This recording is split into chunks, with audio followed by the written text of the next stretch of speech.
వ్యక్తి తీవ్రంగా రక్తస్రావమవుతూ కనిపించగానే నా మనసులో ఒక్కటే ఆలోచన వచ్చింది. ఆయన ప్రాణాలను కాపాడడానికి ఆసుపత్రికి ఎంత త్వరగా అయితే అంత త్వరగా వెళ్ళాలి.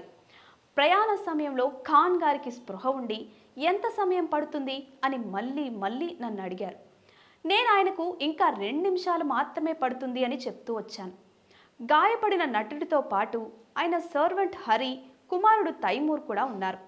ఆయన భయపడలేదు, కానీ ఆయన తెల్లటి దుస్తులు పూర్తిగా రక్తంతో తడిసిపోవడం కనిపించాయి.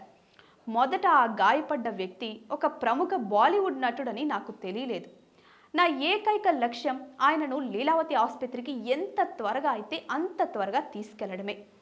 వారి పరిస్థితి చాలా అత్యవసరంగా ఉండడంతో నేను నా ప్రయాణ ఛార్జీ గురించి కూడా అడగలేదు. కానీ ఆ వ్యక్తి ఎవరని తెలుసుకున్న తర్వాత నా వాహనంలో అటువంటి ప్రముఖ నటుడు ప్రయాణించారు అనేది నాకు ఒక గొప్ప సంతృప్తిని ఇచ్చింది.